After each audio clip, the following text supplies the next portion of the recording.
누가복음 22장 14절 20절까지 말씀. 때가 이르매 예수께서 사도들과 함께 앉으사 이르시되 내가 고난을 받기 전에 너희와 함께 이 유월절 먹기를 원하고 원하였노라. 내가 너희에게 이르노니 이 유월절이 하나님의 나라에서 이루기까지 다시 먹지 아니하리라 하시고 이에 잔을 받으사 감사기도 하시고 이르시되 이것을 갖다가 너희끼리 나누라. 내가 너희에게 이르노니 내가 이제부터 하나님의 나라가 임할 때까지 포도나무에서 난 것을 다시 마시지 아니하리라 하시고 또 떡을 가져 감사하기도 하시고 떼어 그들에게 주시며 이르시되 이것은 너희를 위하여 주는 내 몸이라. 너희가 이를 행하여 나를 기념하라 하시고 저녁 먹은 후에 잔도 그와 같이 하여 이르시되 이 잔은 내 피로 세우는 새 언약이니 곧 너희를 위하여 붓는 것이라. 아멘. 세상에 많은 사람들이 살아가다가 또 죽고 또 살고 또 자녀를 놓고 또 죽고 살고 인류 역사는 계속해서 탄생과 죽음을 반복해서 이어져 왔습니다. 그러면서 이게 혈통이라는 것들이 이렇게 만들어지고 이렇게 살아가는데 그렇게 많은 사람이 죽고 또 살고 죽고 살고 그러는데 한 사람의 죽음, 한 사람의 탄생은 인류사를 바꾸어 놓은 겁니다. 할렐루야. 네. 그 한 사람의 죽음을 기점으로 해서 서기와 서기와 AD와 BC를 나누어 예수님 이전과 예수님 이후를 그렇게 나누어서 역사를 바꾸어 놓았습니다. 왜 그분이 그렇게 할 수 있느냐? 그분만이 인간이 가지고 있는 죄의 문제를 해결할 수 있거든요. 할렐루야. 근데 그분도 그 죄의 문제를 해결할 수 있는 분이신데 그걸 하기 위해서는 자신의 피를 쏟아야 됐고 자신의 살을 찢어야 됐습니다. 그래서 그분의 죽음 안에서 우리의 죽음, 왜 그분이 죽어야 되느냐? 한번 따라해보세요. 죄의 삭선 사망이다. 죄의 삭선 사망이기 때문에 하나님은 죄를 지은 자에게 공의로 사망을 줘야 돼요. 지은 죄에 대해서 정당한 벌을 줘야 되고 사단은 저런 죄를 짓게 만들어 놓고는 지가 꼬셔놓고는 지가 또 참소를 해요. 죄를 짓도록 지가 꼬셔가지고 죄에 빠뜨려 놓고서는 공범이잖아요. 그러면 공범인데 죄 지은 사람을 참소한다. 한차자 권사님 어쩌고 저쩌고 이복수 권사가 어쩌고 저쩌고 원주의 모사가 어쩌고 저쩌고 계속 참소하는 거예요. 참소하는데 그 참소를 검사랑 하늘나라 법정에서 검사 역할을 하거든. 위조할 고조할 참소를 해야 되는데 그 참소에 대해 변호사가 있으면 할렐루야. 변호사가 있으면 그 죄에 대해서 이런 사정이 이렇고 이런 문제가 있었고 해서 양형을 낮추어 주잖아요. 그런데 하나님 나라 법정에 변호사가 있는 정도가 아니라 성령은 파라크레오토스 해서 우리의 변호사, 말뜻이 상담자, 변호사 이런 뜻이거든요. 보혜사란 말뜻이. 그래서 성령은 변호사를 한다면 예수님은 변호사를 넘어서는 겁니다. 예수님은 하나님 나라 법정에서 못자국 난 손을 보이시면서 창에 찔린 자기 욕구를 보이시면서 그 아들 때문에 죄값을 내가 치렀습니다. 하나님 나라 법정에서 그 아들 때문에 그 아들의 죄 때문에 그 죄값을 내가 치렀습니다. 그래서 변호사가 있으면 좋은 변호사를 사면 지은 죄가 분명하고 선명하면 유죄이면 그에 대한 벌은 피할 수가 없는데 좋은 변호사는 잘 설득하고 잘 설명해서 벌을 낮추어주는 역할을 한다면 예수님은 좋은 변호사 정도를 넘어서는 것입니다. 그분은 그 한차자 권사님의 그 시기 뭐시기 그 한 것 때문에 내가 목숨을 내놨습니다. 내가 피를 쏟았습니다.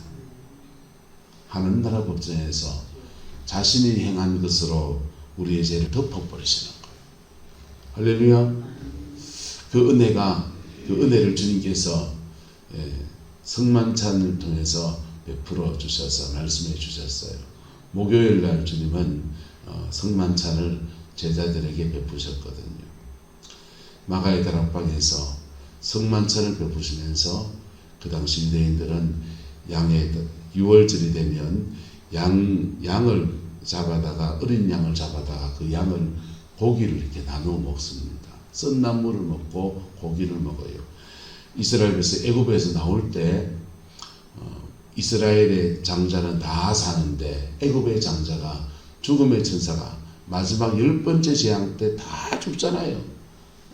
가축의 첫 것부터 해서 사람의 장자까지 다 죽어나가는데 죽음이 그 다 덮쳐나갈 그때에 이스라엘 땅에는 죽음이 지나가 버려요. 지나갔다 해서 6월 월장했단 말이에요. 죽음이 뛰어넘어갔다 해서 6월절이라고 합니다.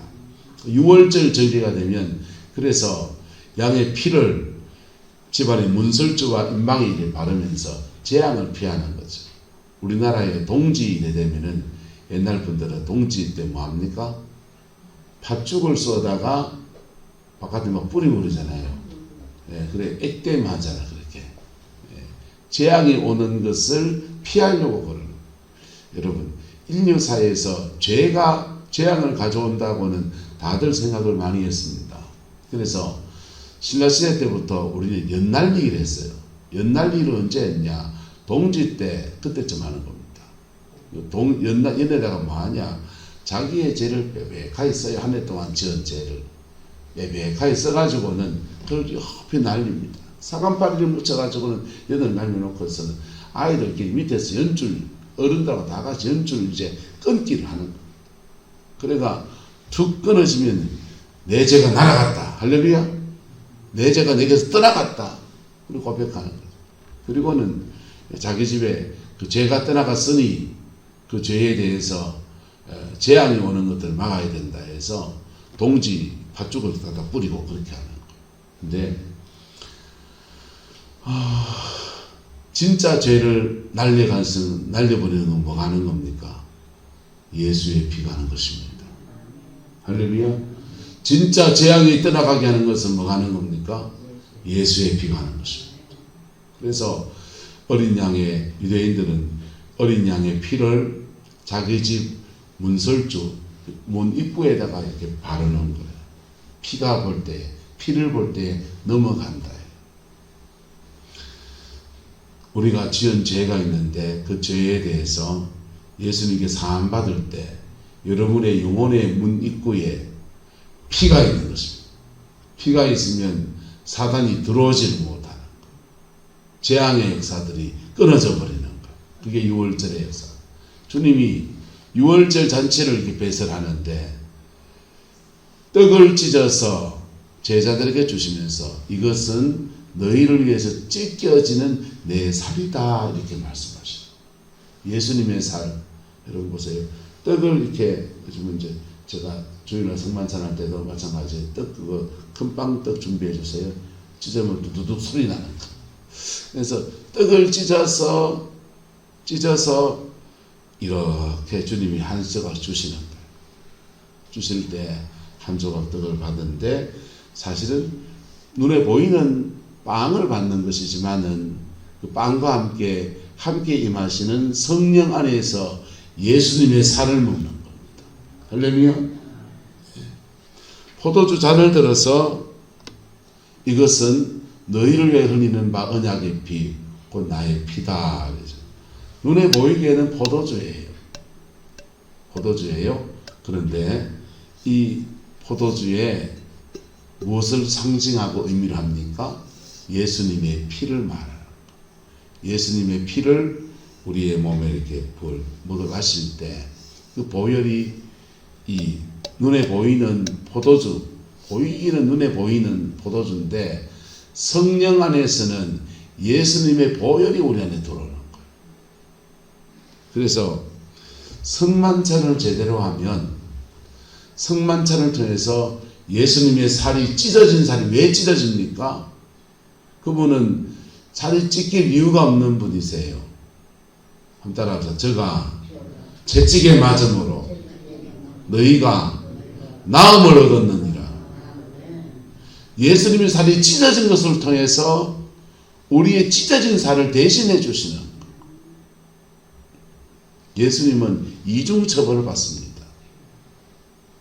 빌라도가 예수님이 죄가 없는 걸 알고 또 그의 아내가 저 사람 때문에 당신이 관여하지 마세요. 꿈에 내 저 사람을 봤는데 뭐 그런 얘기한 겁니다. 그래서 깨름직하잖아요. 로마의 법은 사실 굉장히 정교한 법이에요. 그래서 로마의 법은 지금도 내놔도 이 법이 참 완벽하다 하는 그런 법입니다. 그런데 유대인들은 로마의 법을 이용해서 자기 손에 피 안 묻히고 예수님을 처단하려 했어요. 이걸 사법살인이라고 하는 거예요. 뭐라 한다고요? 사법살인. 우리나라에도 박정희 대통령 시절에 민청학령 사건 이런 데는 사법살인이 있죠. 네. 수사하다가 죽은 사람들 있는데 그거는 경찰을 통해서 이게 강압 수사하다가 뭐 물고문 당해 죽고 그런 것도 있었잖아요. 그런데 사법부 법정에서 살인언도를 내려서 사형언도를 내려서 죽이면 사법살인이 되는 겁니다. 안중근 의사가 일본 법정에서 사형언도를 받고 돌아가셨습니다. 자, 살인입니까? 사법살인입니까? 아닙니까? 우리 입장에서는 사법살인이고 일본의 입장에서는 테러리스트를 죽이는 정당한 판결이고 예수님이 사법살인을 당했어요. 여러분, 법을 악용해서 죄 짓지 마세요. 네, 법을 악용해서 죄 짓지 마세요. 나라만 그런 게 아니라 교회도 그럴 때가 있다. 법을 악용해서 죄 짓지 마세요. 어쨌든 주님은 그렇게 사법살인을 당하는 그런 처지를 가는데 죄 없는 자를 죽여야 되는 빌라도는 참 곤욕스러운 거죠. 근데 그 죄 없는 자를 죽이려고 하니까 자꾸 죽이자고 하는데 빌라도는 풀어놓아주고 싶고 그래서 내가 때려서 내보내겠다 그랬습니다. 때려서 내보낸다고 할 때 로마의 법은 몇 대를 때려야 되느냐 하면 39대를 때립니다. 고문해가지고 네 죄 있는 거 자백해 이렇게 해서 그 벌을 찾아내려고 고문한 게 아니에요. 예수님은 사법적으로 39대의 채찍형을 받으신 거예요. 그래서 그 채찍 끝에 짐승의 그 뼈라든지 뭐 조개 껍데기 같은 이런 것들, 쇠구슬, 납 이런 것들을 쇠뭉치 이런 것들을 달아내 가지고 확 찍으면은 등에서 살점이 두둑 떨어져 나가는 거. 그런 채찍질을 39대를 맞았습니다. 한 대를 더 때리면 40인데 그렇게 그런 채찍질로 40대를 때리면 그거는 사람을 죽이는 살인하고 똑같기 때문에 살인형 밑에 채찍질형이 39대예요. 예수님은 채찍에 39대를 맞으셨습니다. 그리고도 분노한 민중들이 바라바를 내어라. 그래 놨으니까 예수님을 죽음의 자리로 내어주는 이중적인 처벌을 받았습니다. 근데 성경은 그 일을 통해서 한 따라서 저가 채찍에 맞음으로 너희가 나음을 얻었느니라. 할렐루야. 우리의 신유에 대해서 말씀하시는 거예요. 우리가 죄를 지으면 사단이 우리 몸속에 들어와요. 몸속에 들어오면 죄 지어서 몸속에 들어온 거하고 그냥 지나가다가 몸속에 들어오는 건 달라요. 지나가다가 이렇게 묻은 거는요, 집에 가서 세수하면 다 지워집니까? 안 지워집니까? 씻고 손발 씻으면 다 씻겨져요. 예. 여러분이 죄를 지어서 영이 몸속에 들어오는 건 달라요. 특별히 죄 중에서 약해서 짓는 죄하고 고의적으로 짓는 죄가 다르고요. 그리고 가장 심한 죄가 뭐냐면 숭배해서 짓는 죄. 뭐해서 짓는 죄? 그 영을 숭배할 때. 우상 숭배 그만큼 무서운 거예요. 우상 숭배, 숭배에서 들어온 영이 달라요. 그런 영들이 우리 몸 안에 이렇게 자리를 잡게 되는데요. 생각으로 자꾸 죄 많이 짓는 사람은 영이 어디가 있냐? 대가리에 들어가 있습니다. 그때는 대가리지 머리에 들어가 있습니다. 그래서 생각 속에서 온갖 죄를 다 지어요. 생각과 마음에서 죄가 왔다 갔다 하는 사람이 있어요. 마음으로 짓다가 생각으로 짓다가 왔다 갔다 하는 사람. 그러면 이 마음 안에 계속 죄가 뱅뱅 돌아요. 이렇게 생각과 마음, 그리고 그 죄를 몸으로 밖으로 짓기 시작하면 지정의 의지를 무너뜨리면서 몸 밖으로 나가거든요. 그러고 나면 영이 강해지는 거예요. 그럼 죄를 지을 때마다 따라서 영이 밥을 먹습니다. 음란의 영은 음란한 짓을 하게 해요. 음란한 생각, 음란한 마음, 이걸 일으키는데, 아니, 내가 무슨 생각하노? 주의야! 털어버리면 아무것도 아니에요. 근데, 음란한 생각에, 야, 10살 때 그 삶, 순위 가는 어찌 사는 거, 혼자 생각에 상념으로 막 까버리는 거예요. 저는 등신 같아가지고요. 남들한테 손을 얹잖아요. 처음에는 그런 사역에 대한 노하우가 없으니까 손 얹어 방언기도 막 했어요. 방언기도 하다가 그 낫더라고요. 그래서 방언기도 2시간 하면 낫는구나. 2시간 방언기도 됐습니다. 제가 손 얹어서 2시간 방언을 같이 따라올 수 있는 사람 한번 오십시오. 그러면은 같이 방언기도 2시간 하면은 치고 일어납니다. 근데 그 다음에는 그래 하다 보니까 목 뒤에 묵직한 게 부어지더라고요. 그래서 몸을 한번 틀어주는, 그럴 때 제게 있는 성령의 기름이 이렇게 쑥 흘러가요. 치유의 기름이. 전기적인 현상을 찌릿하게 올라가기도 하고, 뜨거운 불로 가기도 하고, 능력으로 가기도 하고.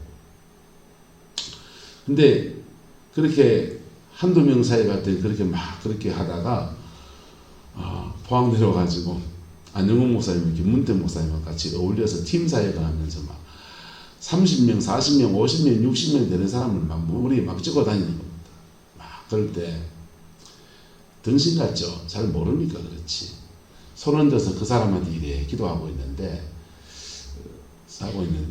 내 생각 속에서 10살 때 그 일들, 이런 게 자꾸 떠오르는 거예요. 네. 그 생각에 따라가면 된다, 안 된다? 안 돼요. 근데 뭘 모르니까, 생각에 떠오르니까, 그때, 그래, 내 국보 살 때, 뭐 이런 얘기, 혼자서 막 내 추억 속으로 막 달려가고 앉아요. 손은 그 사람의 머리에 앉아요. 그리고 사역을 다 끝내고 가는데 내 속에서 부글부글 한 거예요. 그러면은 차를 세워놓고 깨끗 토하고요. 무슨 뜻인지 압니까? 나도 모르게 영들에게 뭘 준 거예요? 먹이를 준 거라고. 나도 모르게 영들에게 먹이를 줬어요. 그래서 사역 막 하고 난 뒤에 내 혼자, 그때 감사한 거는 내 안에 누가 계셔서, 성령님이 계셔서 이걸 안 되겠다 싶은 거죠. 그래서 속에 미시미시하게 하는 거예요. 그래서 자세해놓고 깨끗 토하고, 그래서 막 방언지도 혼자서 차 안에서 막 열심히 하면서 토하고 기도하고, 그리고는 이제 정결, 그런 여정을 가는 거예요. 그걸 이제 잘못하고 하룻밤을 보내면 어깨에 잡혀가지고요. 한이가 침 맞고, 한 주간, 2주간 고생하고, 그런 거 보는 집사람은 당신 사역 좀 하지 마라. 사역하고 오면은, 뭐 병원에 왔다 갔다 하고, 그래 되니까. 요령이 없어 그런 겁니까? 지혜가 없어 그런 겁니까? 하나님 앞에 할 일을 안 해서 그런 겁니까? 요령이 없고 지혜 없이 하다 보니 그런 거지. 근데요, 영의 세계는 실제 하는 세계예요. 할렐루야? 영들이 먹는 먹이가 있다고. 근데 우리는 진짜로 뭘 먹어야 됩니까? 그리스도의 살을 먹는 은혜가 있기를 축복합니다. 그리스도의 살이 뭔겨?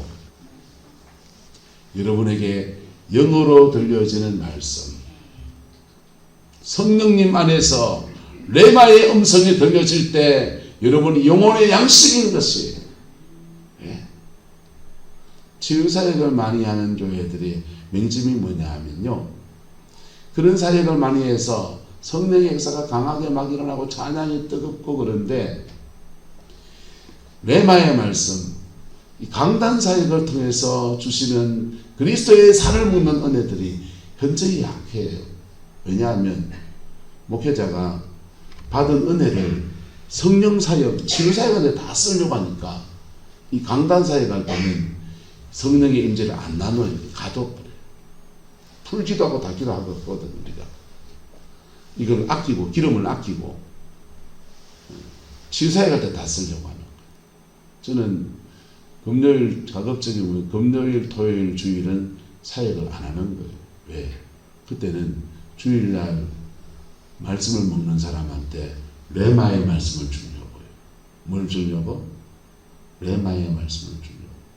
영혼에 던져지는 그리스도의 살이 던져지는 은혜를 함께 나누려고. 할렐루야. 그럴 때 여러분의 영혼에 참된 양식의 역사가 일어나는 거예요. 예수의 피는 실제하는 피입니다. 우리가 믿음으로 받을 때 그리스도의 보혈은 지금도 흐르는 거예요. 성만찬을 우리가 3년 동안 못했지만은요, 여러분, 눈에 보이게 성찬을 예설하고 잔을 나누고 떡을 떼고 이렇게 해야만 성찬이 아닌 거예요.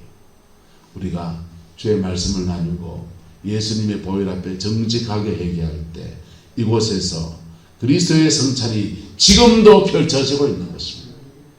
지금도 펼쳐지고 있고 그 살을 먹을 때 우리의 상한 육체를 위해서 찢겨지신 예수님의 살이 우리에게 부어지면서 우리의 질병을 치료하고 우리의 무너진 데를 고치고 우리를 온전케 하시는 하나님의 은혜가 그래 부어집니다.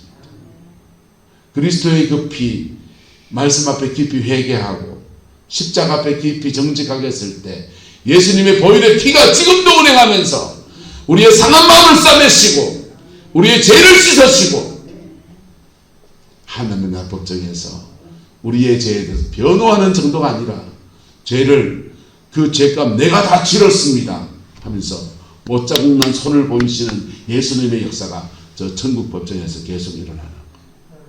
사단의 참소는요, 주님이 찢겨진 몸, 주님이 흘리신 보혈 앞에서 입도 뻥끗 못합니다. 주의 보혈 능력이 있습니다. 예수님의 살을 먹고 예수님의 피를 마시는 분은 그럼 어쩌면 되느냐?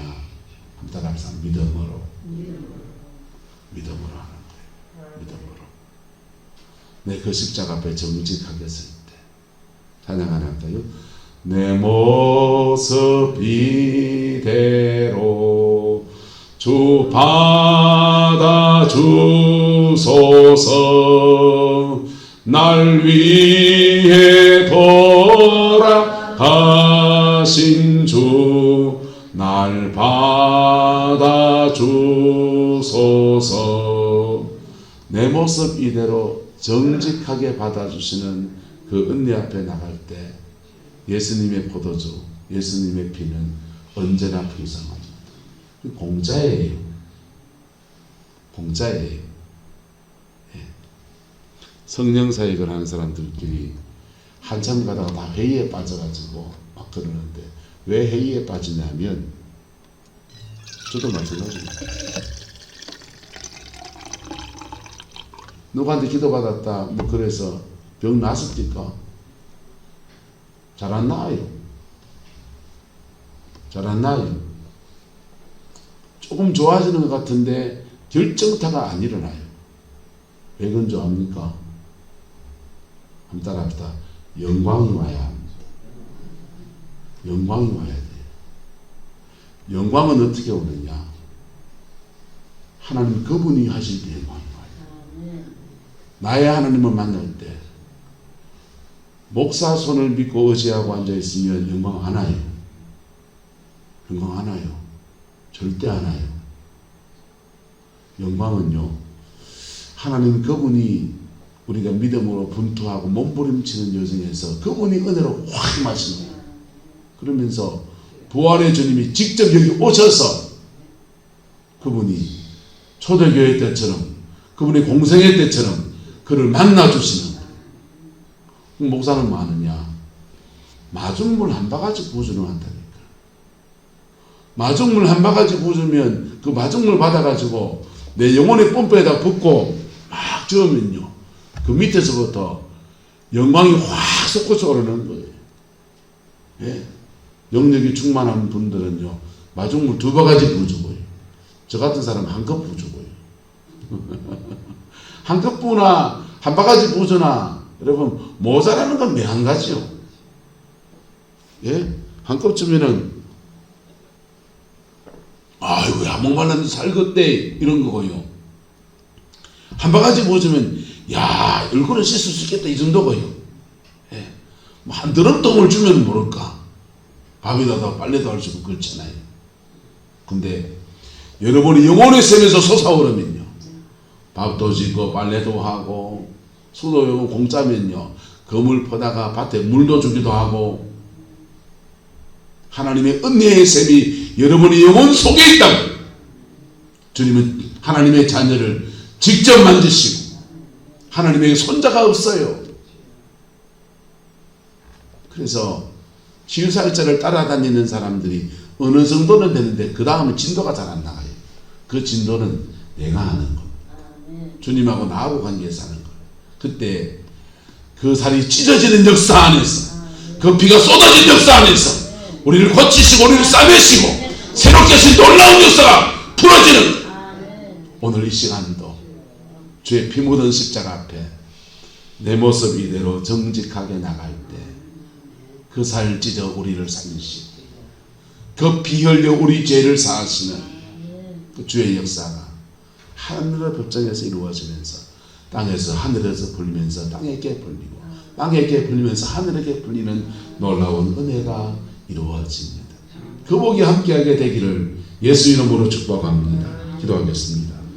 좋으신 아버지 하나님, 예수님의 살, 예수님의 피, 이 안에 소망이 있음을 고백합니다. 온 인류를 향한 소망이고 우리 가정을 향한 소망이고 우리 교회를 향한 소망이며 우리 남은 인생을 향한 소망이 예수의 피에 있는 것을 고백합니다. 저희 이 피 묻은 십자가의 은혜 앞에 변명하지 않고 정직하게 나의 죄인됨과 나의 상처와 나의 아픔과 눈물들을 다 고백하며 나갑니다. 마음으로 지은 죄, 생각으로 지은 죄, 입술로 지은 죄, 아버지 하나님, 몸으로 지은 죄, 아버지 하나님, 우리 조상들이 지었던 우상숭배의 모든 죄까지 사하여 주옵소서. 사하여 주옵소서. 정직하게 나갈 때 예수의 피로 씻어주시고 아버지 하나님, 사단에게 공격받은 몸의 부위부위마다, 인생의 부위부위마다 예수님 살찌져서 우리를 먹이시는 아름다운 역사로 채워주셔서 온전하게 하시고 회복의 은혜를 주시고 새 인생을 선물로 주시는 아름다운 역사 허락하여 주옵소서. 누구든지 그리스도 예수 안에 있으면 새로운 피조물이라 이전 것은 지나갔으니 보라 새 것이 되었더라는 말씀 이루어 주옵소서. 예수님의 이름으로 축복하며 기도드리옵나이다. 아멘.